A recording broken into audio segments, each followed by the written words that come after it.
సంగారెడ్డి మండలం, సంగారెడ్డి జిల్లా, ఈశ్వరాపురం గ్రామం. మరి అమ్మవారు 20 సంవత్సరం నుండి వివిధ కార్యక్రమాలు చేసుకుంటుంది. మరి అందులో భాగంగా ఈ నవరాత్రులలో మరి ఈరోజు 6వ దినం మరి అమ్మవారు సరస్వతి మాత అవతారంతో భక్తులందరికీ దర్శనమిస్తుంది. మరి గత 5 రోజుల నుండి అమ్మవారు వివిధ రూపాల్లో దర్శనమిచ్చినప్పటి నుండి భక్తులు చాలా మంది వచ్చి అమ్మవారి దర్శనం చేసుకుంటున్నారు. మరి ఇది 6వ రోజు. మరి అమ్మవారిని దర్శించుకొని అమ్మవారి భక్తులందరూ పాత్ర కావాలి. మరి 2 సంవత్సరాల నుండి మనము అమ్మవారి కార్యక్రమాలు ఏం చేయలేకపోయినాం. కరోనా దృష్ట్యా మరి అమ్మవారి ఆలయంగా ఇన్ని పెద్ద ప్రోగ్రామ్స్ ఎక్కడ చేయలేము. మరి ఉన్న ఈ 3 రోజులలో అమ్మవారు మొదటి అవతారం ఇస్తున్నది. మరి లాస్ట్ చివరి రోజు విజయదశమి రోజు సాయంత్రం 7 గంటలకు అమ్మవారి రథోత్సవం ఉంటుంది. అమ్మవారి ఊరేగింపు ఉంటుంది. రావణాసుర దహనం ఉంటుంది. మరి ఈ 3 రోజులలో రాని భక్తులు ఎవరైనా ఉంటే అమ్మవారు దర్శించుకొని అమ్మవారి సేవకు పాత్రలు కావాలి. మరి ఈ 9 రోజులలో మరి ప్రతినిత్యం అన్నదాన కార్యక్రమం జరుగుతున్నాయి. ఉదయం 11 గంటల నుంచి సాయంత్రం 5 గంటల వరకు ప్రతినిత్యం అన్నదాన కార్యక్రమం నడుస్తుంది. మరి గతంలో ప్రతి రోజు అన్నదానం ఉంటుండే. మరి కరోనా దృష్ట్యా అన్నదాన కార్యక్రమం పనిచేయడం జరిగింది. మరి మార్చి నెలలో అమ్మవారి వార్షికోత్సవ కార్యక్రమం ఉంటుంది. మరి 3 రోజులు 5 రోజులు 7 రోజులు మరి ఆ సందర్భంలో ప్రతినిత్యం అన్నదాన కార్యక్రమం ఉన్నది.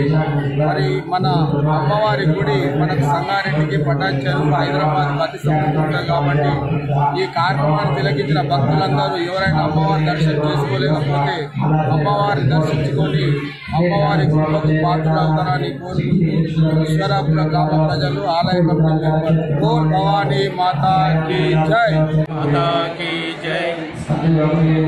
దాదాపు 2 దశాబ్దాల మించి మన సంగారెడ్డి జిల్లా సంగారెడ్డి మండలంలోని ఈశ్వరపురం గ్రామంలో సప్త ప్రాకారయుత శ్రీ దుర్గా భవానీ మహాక్షేత్రం నింపుకొని మందిరాన్ని ఏర్పరచుకొని శ్రీ దుర్గా భవానీ మాత వివిధ పూజలను అందుకుంటూ భక్తులను తాదాత్మ్యం చేస్తున్నది.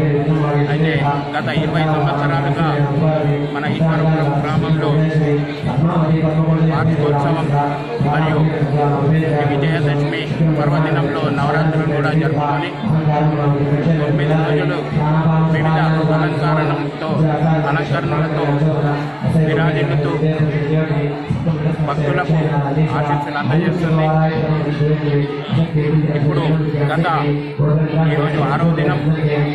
ఈ 6వ దినం రోజు సరస్వతి మాత అలంకరణలో వివిధ చిన్న పిల్లలకు కూడా అక్షరాభ్యాసం కూడా నిర్వహిస్తున్నారు.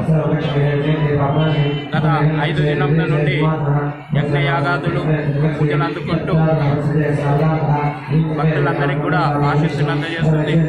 ఇటు కార్యక్రమంలో భాగంగా ప్రతిరోజు యజ్ఞయాగాదులు, వివిధ ఉత్సవ పూజలు, అభిషేకాలు, పుష్పాభిషేకాలు మరియు రాత్రికి పల్లకి సేవ, పవనింపు సేవ, మధ్యాహ్నం అన్నదాన కార్యక్రమం భక్తులందరికీ కూడా ఇళ్ళవేళలా నిలుస్తూ అందరికీ ఆశీర్వచనాలు అందజేస్తుంది.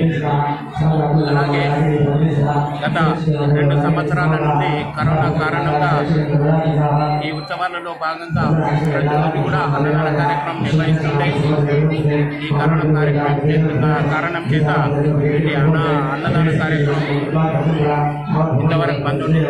అయితే ఇప్పుడు మాత్రం ఈ వార్షికోత్సవం సందర్భంగా అయితేనేమి, ఈ నవరాత్రుల సందర్భంగా అయితేనేమి ఈ కార్యక్రమాల్లో మాత్రం అన్నదాన కార్యక్రమం కూడా నిర్వహిస్తున్నారు. ఇక ఇటు కార్యక్రమాల్లో ఎంతో అమ్మవారి శరన్నవరాత్రి ఉత్సవ సందర్భంగా ఈశ్వరాపురంలోని సప్త ప్రాకారయుత దుర్గా భవానీ మాత ఈరోజు మూలా నక్షత్రంలో సరస్వతి అమ్మవారి రూపంలో అలంకరణ చేసి పూజలు జరుగుతున్నాయి.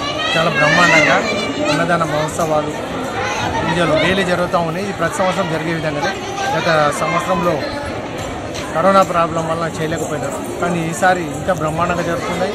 అమ్మవారిని చూడగానే ఒక రకమైనటువంటి ఉత్సాహానికి, ఉత్తేజం, కొత్త శక్తి వచ్చినట్టుగా అనిపించింది. ఈ ప్రాంగణంలోకి అడుగుపెట్టగానే అమ్మవారిని చూడగానే ప్రాంగణంలో అడుగుపెట్టగానే ఆ రకంగా అనిపించింది. కాబట్టి అమ్మవారిని ఒకటే కోరుకుంటున్నాం, ఏ రకంగా అయితే పోయినసారి వచ్చినటువంటి మహమ్మారులు ఇవన్నిటిని మళ్ళీ రాకుండా అందరినీ సుఖ సంతోషం ఉంచాలని కోరుకుంటూ జై శ్రీమాత్రే.